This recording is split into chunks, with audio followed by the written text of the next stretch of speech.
Well, welcome back to the shed, folks, and yes, it's gunge time again.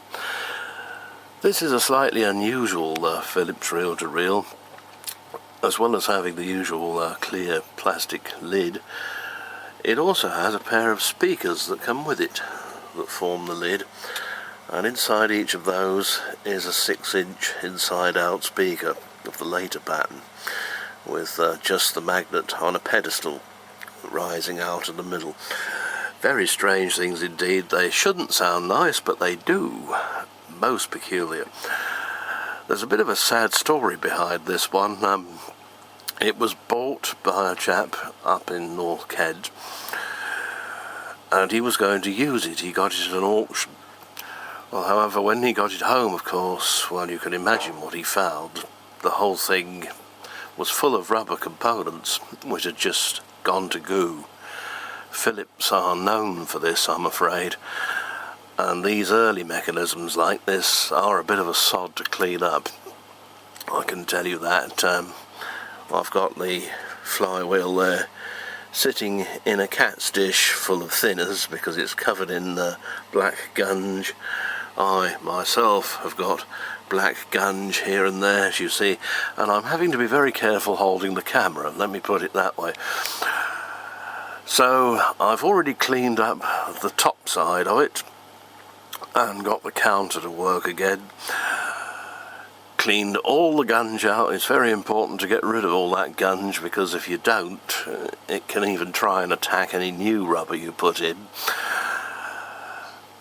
As usual, I've had to improvise on the brake pads. I don't know why Philips didn't do it my way in the first place, actually, and just put two little strips of rubber on the brake bar on these things instead of the rather over-engineered springy things that they did. There must have been a reason for them, but I'll be blowed if I can think what. This came complete with the operator's manual, a stereo microphone, one of those ones that's where they're joined together like a Siamese arrangement, various other leads, the speakers of course, the transparent lid. The amplifier's a 6-watt job. It's you may be able to see the AD 162 and 161 transistors there for the power side of it. It's all in all very nicely put together. It would have been new in about 1969, this one, and you can see there the famous Hi-Fi International logo, although quite how the inside-out speakers qualify for that is beyond me. Presumably they meant if you used other speakers. And you've got stereo sound on it, of course. You can play parallel as well. Means you can play an old 4-track tape 2 tracks at once, which is in effect all it does in stereo, really. And then you can use it as an ordinary 4-track machine as well, so it's quite a versatile bird. Very rare bird, mechanically very similar to the 4407 from around the same time, the 4404. Electronically laid out somewhat differently, I have to say, but it all seems to be there, it all seems to work properly, touch wood. So we'll let you know about this. This is a bit of an ongoing project, because at the moment it's a bit chaotic in here. I've got a record player up there for Mr. B to I've got to get another cartridge for it. Then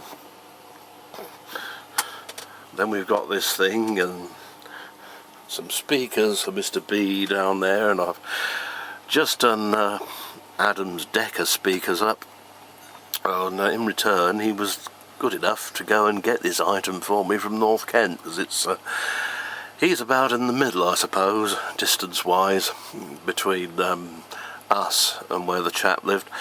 So yeah, and that was well, that's what it's all about, isn't it? Helping each other out where you can. So you'll be seeing more of this, I don't doubt, unless of course it does go bang.